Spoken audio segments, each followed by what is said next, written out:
Bienvenidos a Reavivados por su palabra, donde nos sumergimos en la palabra de Dios y exploramos su significado y aplicación en nuestra vida diaria. Hoy vamos a reflexionar sobre Jueces capítulo 19, buscando inspiración y dirección para vivir de acuerdo con su voluntad.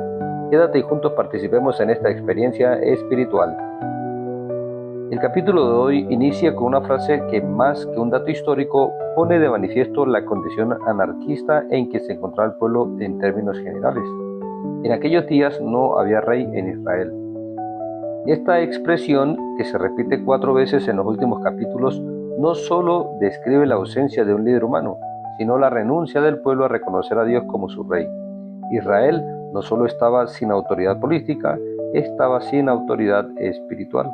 Habían expulsado a Dios del trono de sus vidas, y lo que sigue en el capítulo es la fotografía exacta de lo que ocurre cuando una nación, una comunidad o una familia dejan de honrar el gobierno divino. Por lo tanto, viene la degradación. Dios había permitido que Israel cayera en una espiral de inmoralidad porque habían insistido vivir sin su guía.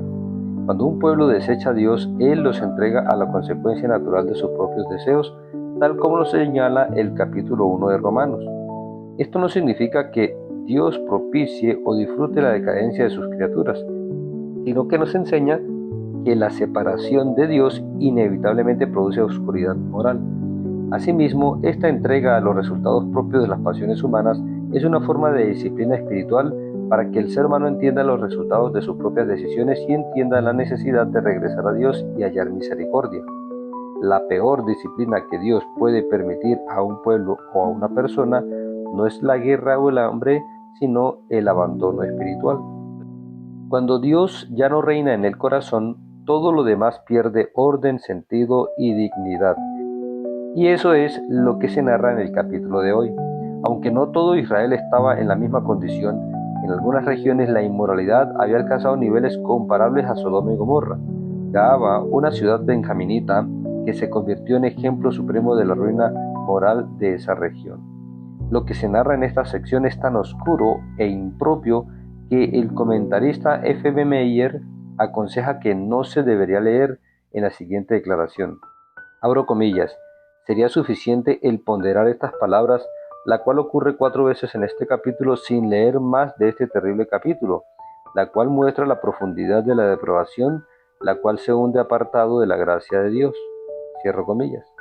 Sin embargo, podemos considerar algunas situaciones que llevaron a los habitantes de Gaaba a cometer semejante crimen. Número 1. Gaaba pertenecía a Benjamín, una de las tribus más privilegiadas, pero la luz que se rechaza se vuelve tinieblas más profundas.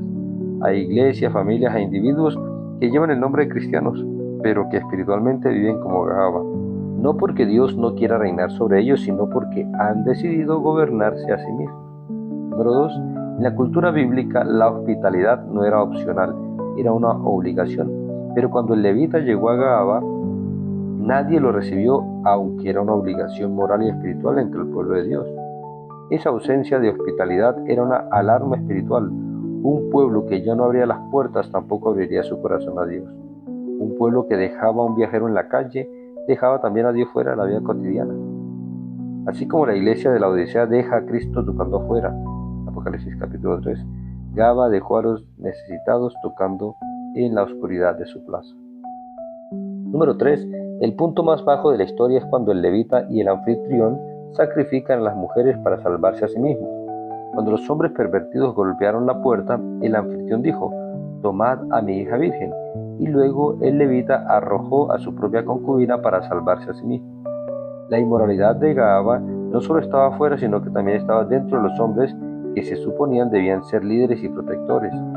El levita, un hombre religioso, prefería salvarse a sí mismo antes de proteger a quien dependía de él. El anfitrión, en lugar de defender a su hija, la ofreció como moneda de cambio. El hecho de que era un asunto cultural defender al huésped por encima de todo no significa que era correcto sacrificar la familia.